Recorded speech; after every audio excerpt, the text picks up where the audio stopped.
자, 오늘 우리가 민수기 8장에 보면 하나님의 성소에서 이 등장대를 켜 놓을 때에 앞으로 비추도록 켜놔라, 이러한 말씀이 기록되어 있고요. 우리가 5절 이하에서부터 쭉 보게 되면 이 레위인을 구별하여 하나님 앞에 정결하게 하고 또 드려지게 함으로 말미암아 그들로 하여금 이스라엘 백성들을 대신해서 회막에서 봉사하게 하였던 것을 볼 수 있습니다. 그러니까 그냥 레위인이라고 해서 레위이니까 그냥 아무렇게나 봉사를 시작하게 한 게 아니에요. 오늘 이 본문에 보면 연령이 나옵니다. 몇 세부터 몇 세까지 기억나십니까?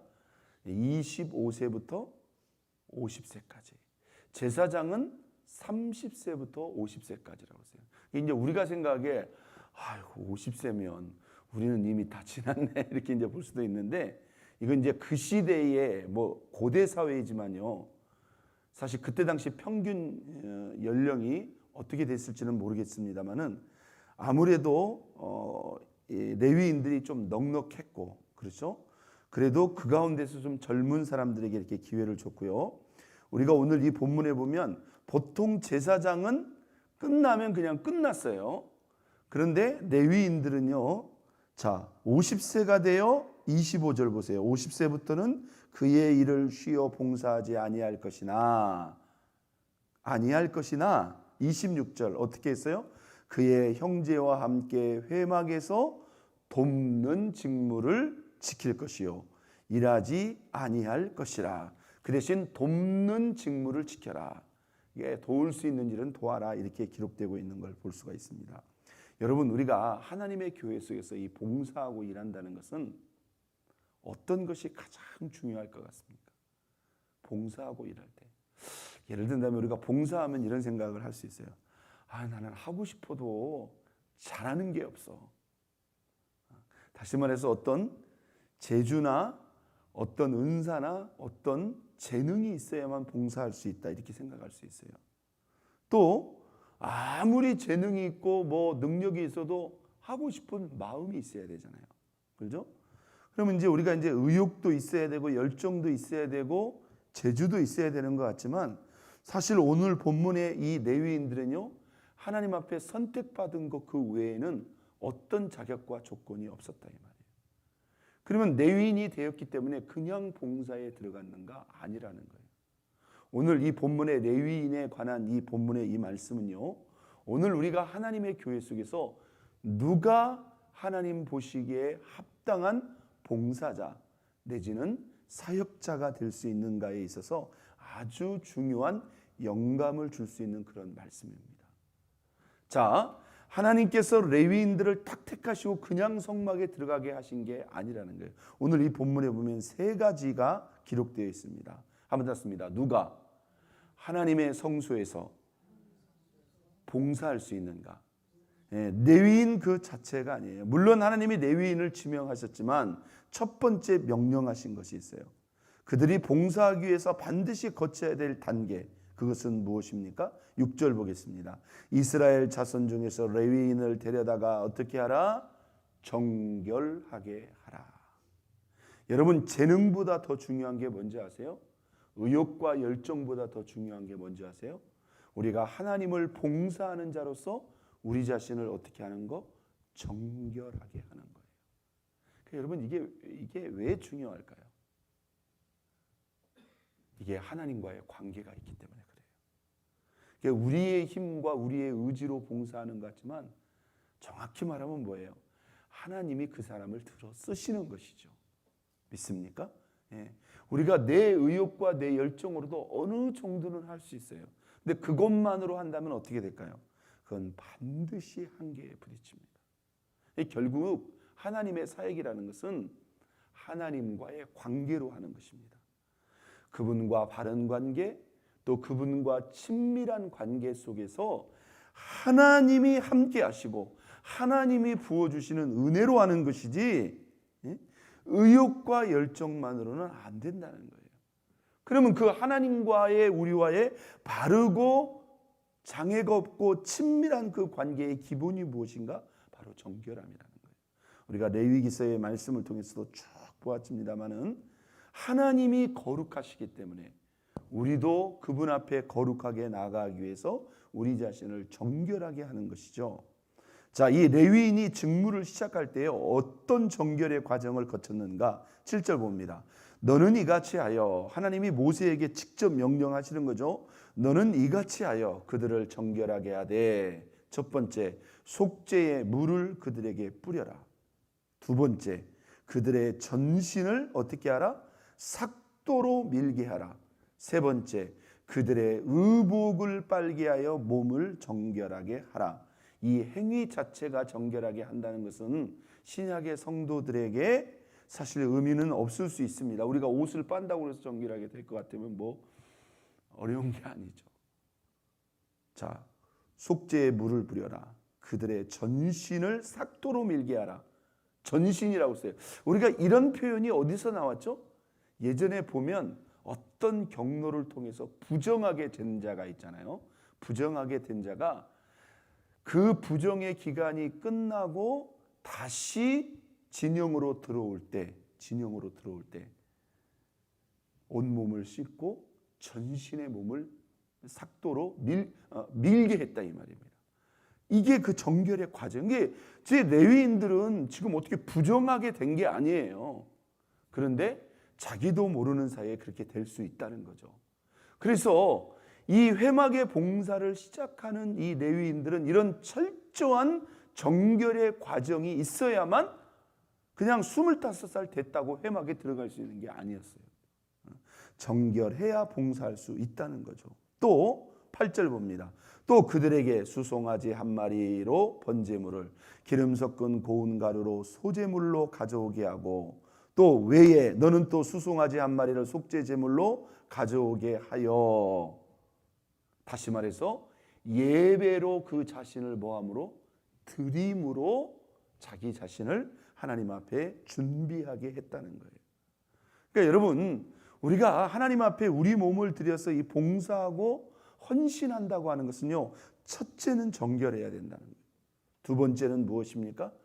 먼저 봉사자들이, 먼저 사역자들이 어떻게 해야 돼요? 거룩한 예배자가 되어야 된다는 것입니다. 믿으시면 아멘. 그것 또한 뭐예요? 하나님 앞에 예배하는 가운데 하나님이 부어주신 은혜로 해야 된다는 거예요. 은혜로 해야 된다. 자, 그리고 오늘 이 본문에 보면은요, 아주 구체적으로 또 이렇게 나옵니다. 11절 볼까요? 아론이 이스라엘 자손을 위하여 어떻게 했다? 레위인을 흔들어 바치는 제물로 여호와 앞에 드릴지니 이는 그들에게 여호와께 봉사하게 하기 위함이라. 할렐루야. 한번 더 씁니다. 레위인을 흔들어 여호와께 드렸다. 밭이 있지 않습니까? 그 제사장들이 그 화목 제물을 드릴 때 그 제물을 우리가 요제라고 하잖아요. 이렇게 흔들어서 하나님 앞에 그 제물을 드리듯이, 물론 레위인들 한 사람 한 사람을 다 흔들어지는 않았겠죠. 여기 오늘 이 본문에 보면 있잖아요. 이스라엘 백성들을 불러다가 레위인들에게 거꾸로 안수하게 합니다. 그리고 그 레위인들을 마치 아론과 그 제사장들이 제물을 드리듯이 레위인들을 하나님 앞에 드려버렸다는 거예요. 한번 땄습니다. 드림으로 봉사할 수 있다. 이거 여러분 아주 중요한 비밀입니다. 목회자인 저도 마찬가지고요. 또 우리 앞서서 사역하신 우리 재직들이나 모든 하나님의 사역자들 다 마찬가지입니다. 우리가 정결해야 하나님 앞에 일할 수 있는 거예요.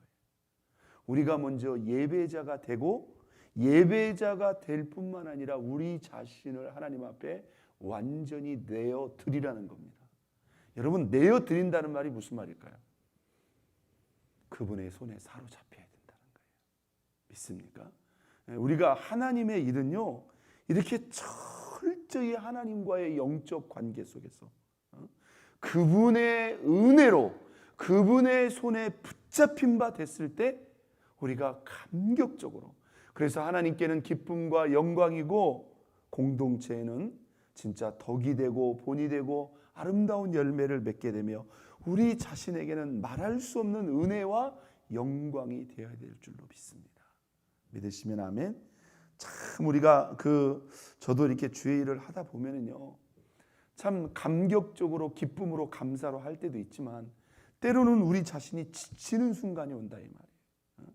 막 이 일 저 일로 스트레스를 받을 수도 있고 또 내 생각대로 되지 않을 때 거기서 뭡니까? 나도 모르게 힘겨움을 느낄 때가 있다 이 말이에요. 그때 우리는 우리의 상황만을 생각할 수 있어요. 내가 이 일 때문에, 내가 저 일 때문에, 또는 이 사람 때문에, 이 문제 때문에 내가 힘든 거 아닌가 이렇게 생각할 수도 있지만 그때 우리가 우리 자신을 뒤돌아봐야 된다는 거예요. 믿으시면 아멘. 내가 하나님 앞에 정결하게 드려졌는가. 그리고 오늘 이 레위인들처럼 내 자신을 하나님 앞에 온전히 드려졌는가. 로마서 12장 1절 아주 중요한 말씀이죠. 한번 땄습니다. 너희 몸을 하나님이 기뻐하시는 거룩한 산 제물로 드리라. 여러분 이게 우리의 예배 시간이 되어야 됩니다. 여러분 늘 드리는 예배니까 아유 뭐 그 예배가 그 예배고 그 예배가 그 예배지 뭐 그렇습니까? 아니에요. 여러분 우리가 새벽 예배 1시간도 마찬가지고요. 모든 예배 시간 내가 할 수 있는 대로 어떻게 해요? 기왕 드리는 거 아니에요. 그렇죠? 온 마음과 정성을 다해서 내 몸을 산 제물로 드린다고 하는 그러한 각오로. 여러분 예배는 저를 인도하고 여러분들은 참관자이시죠? 아니에요. 저도 드려지는 시간이고 여러분도 드려지는 시간입니다. 믿으시면 아멘. 우리는 예배의 궁용꾼이 아니라는 거예요. 그래서 우리가 이 예배 시간마다 우리 자신을 온전히 드림으로 말미암아 하나님의 은혜가 우리 가운데 함께할 뿐만 아니라 우리가 그분의 손에 붙잡힌 바가 될 때 우리는 흔들리지 않을 뿐만 아니라 주님 앞에 서는 그 순간까지 기쁨으로 감격적으로 거룩한 봉사의 직임을 감당하게 될 줄로 믿습니다. 자, 13절 보세요. 13절 레위인을 아론과 그 아들들 앞에 세워 여호와께 무엇으로? 요제로 드릴지니라. 요제로 드릴지니라. 요제로 드릴지니라. 또 15절 봅니다. 내가 그들을 정결하게 하여 요제로 드린 후에 그들이 회막에 들어가서 뭐 할 것이라? 봉사할 것이라. 후에라고 그랬습니다. 한번 땄습니다. 정결하게 하여 요제로 드린 후에 봉사할 수 있다. 저는 이것이 우리가 봉사와 사역자의 필수 점검 요소가 되어야 됩니다. 내가 하나님 앞에 정결한가. 두 번째, 내가 하나님 앞에 드려졌는가. 이게 저도 마찬가지예요. 저도 하나님 앞에 기도하면서 저도 저 자신을 하나님 앞에 드려야죠. 20년 이상 30년 가까이 이렇게 목회해왔지만 제가 만약에 경험을 의지해서는 안 된다는 거죠. 하나님 앞에 드림받아야 된다는 거예요. 자, 16절에도 그들은 이스라엘 자손 중에서 내게 뭐한 자라? 온전히 드림받은 자라. 온전히 드림받은 자라. 온전히 드림받은 자라.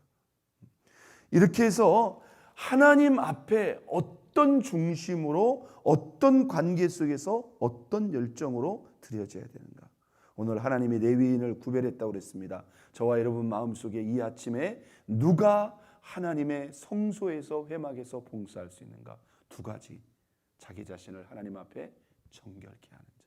두 번째, 우리 자신을 하나님 앞에 온전히 드린 자. 여러분 눈앞의 일, 눈앞의 목적보다 더 중요한 것이 바로 이것이라는 거예요. 오늘 레위인들이 이렇게 구별되어 자신을 정결케 하고 하나님 앞에 드려짐으로 봉사한 것을 저와 여러분이 이 새벽에 기억하고 저와 여러분들이 주님 앞에 서는 그날까지 이 레위인들의 마음과 자세로 우리 자신을 정결함으로 구별하고 하나님 앞에 온전히 드려짐으로 하나님 앞에 바르고 친밀한 관계 속에서 그분이 부어주시는 은혜로 또 그분의 손에 붙들림 당해서 기쁨과 감격 속에서 우리 레위인들처럼 하나님 앞에 마음껏 헌신하고 쓰임받는 저와 여러분 모두가 될 수 있기를 예수 그리스도의 이름으로 축원드립니다. 우리 이 시간 다 같이 주여 3번 부르고 통성합심 기도합니다. 하나님, 우리의 의욕만으로는 한계가 있습니다.